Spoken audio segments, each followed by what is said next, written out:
د کوزدر تحصیل دینزي سیاسي مشرانو په تحصیل دینزي کې د خانانو او عثمان خیل قوم ترمنځ ځمکو رواني مسلې د حل د پاره جوړې شوې جرګې د عدم اعتماد اظهار کړی دی. چکدرا پریس کلب کې د مشرانو سید خان، نیک محمد، سوراب خان، هارون خان، محمد حسین، زاید حسین، احسان الله په وړاندې خبري غونډې ته د وینا په وخت یاسر خان وینا وا چې د خانانو په نمائندګۍ جوړې شوې جرګې ته نیم خلکو اختیار ورکړی دی. په دې وجه متنازعه ده. دوی ویلي دي چې په دغه ځمکه کې د چکدرې د خانانو څومره حصه ده هغومره د دوی هم ده، خو د جرګې په حواله د دې نه تپوس کیږي نه څوک مني. مشرانو د اسسټنټ کمشنر چکدرې لخوا د چکدرې بایپاس او سانام ډیم پیسو په تقسیم هم ټکونه کړي دي او ویلي دي چې په دې حواله دی یو هفته وړاندې ایسي چکدرې ته درخواست ورکړی دی خو دوی نه اوري او نه راغواړي. د یاسر خان او نور مشرانو وینا وه مونږ یو ځل دا پرزور مطالبه کوو. زمونږ مین شی دا دی، څه د مین خبر دا ده چې جرګه دې ماته شي او مونږ عثمان خیلو ته وایو او بل مونږ انتظامیه ته وایو چې ته وایې چې دا جرګه کو دوه ته ماته وایي چې دوه ته صبر وکړو د جرګې ته صبر وکړه. آیا د انتظامیه سره دا اختیار شته چې هغه دې په خپل باندې جرګه منتخب کړي او جرګه دې مال فیصله وکړي؟ زما فیصله خو چې کله کېږي نو هغه په قانون باندې کېږي. زما موټی چې کله نیوي کېږي نو هغه په قانون باندې نیوي کېږي. دا سپریم کورټ اډر راځي او زما موټی حواله کېږي نو زما فیصله ته په جرګه باندې کې او ته قوم هم په اعتماد کې نه لې د قوم او بلکې قوم له دا جواب ورکړي چې د اپلیکیشن دیم په دې ځای باندې پروت او چې تر کومه پورې هغوی فیصله کې ستاسو اپلیکیشن لګوتې نه ورنه د دې جرګې مشرانو ته وایو چاته چې اختیار ملو شوی دی هغه زبانی غالبا چې ریټن کې بوته نه نو مونږ وایو چې ته د ټول نو مونږ وس د دې قوم مختاریان یو د شپږ کسه تاسو راشئ او زموږ سره کېنئ او زموږ نه رایه والئ. که څه فیصله کوئ نو دا ګورئ نه مونږ ته منظور ده او که په دې کې د لا اینډ آرډر څه مسایل بیا سبا راغله ته خو مونږ له دښمني ګورئ په قوم کې د سبا به د سیاسي چکدرې دښمني هغه به څوک بیا حل کوي. نو خانه ته خو دلته کې مونږ له اصلاح نه راولئ. نو زه دا درخواست کوم چې دا مهرباني وکړئ دا جرګه چې کوم دا ختمه کړئ یا که جرګه نه ختموئ راځئ زموږ نه رایه والئ. که نه دا هېڅ قسم څه شی مونږ ته منظور نه دی. دا مشران راغلي دي زه چې څه خبرې کوم د دې مشرانو په ایما باندې کوم او زه د دې مشرانو په اختیار چې کومه مختارنامه الله کړې ده د هغې لاندې دا ټولې خبرې کوم.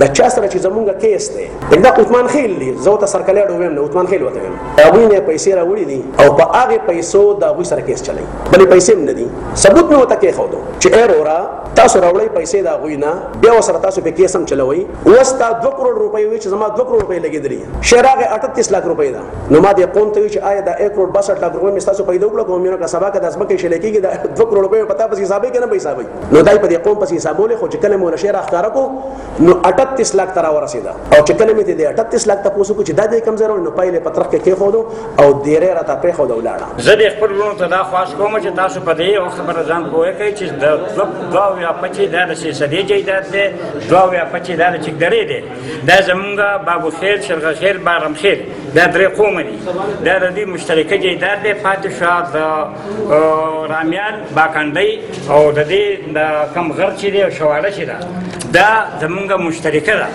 پاتې شوه د علیمس او د دغه چې غر کم دی او شواله ده دا زمونږ مشترکه ده. د دې مشرانو تقسیم نه دی کړی. نو زه دې وروڼو ته دا خواست کوم چې تاسو اوس کشران را مخې ته کړل په دې زمونږ اعتراض دی دا بنیادي غلطې فیصلې مه کوئ او په خپل کور کې چې یعنې غویمه مه اچوئ راشئ خپل کښېنئ لا اول خپله جرګه وکړئ.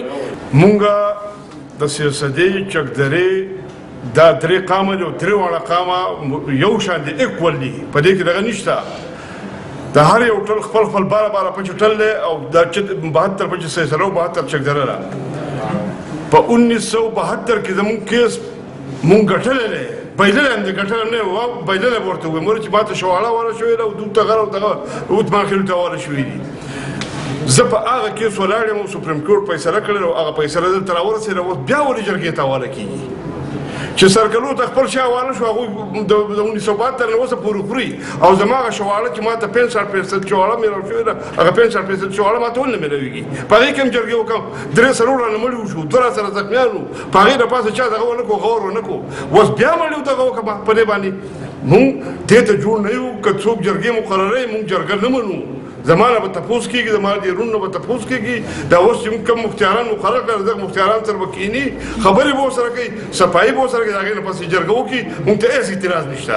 یاد دې وي چې د چکدرې او سیاسدي خانانو او عثمان خیل قوم ترمنځ د ځمکو په شخړه د تېرو 100 میاشتو نه لویه جرګه د روغې جوړې کوششونه شروع کړي دي چې لا تر دې وخته روان دي. محمد اسرار، خیبر نیوز، چکدره، کوزدر.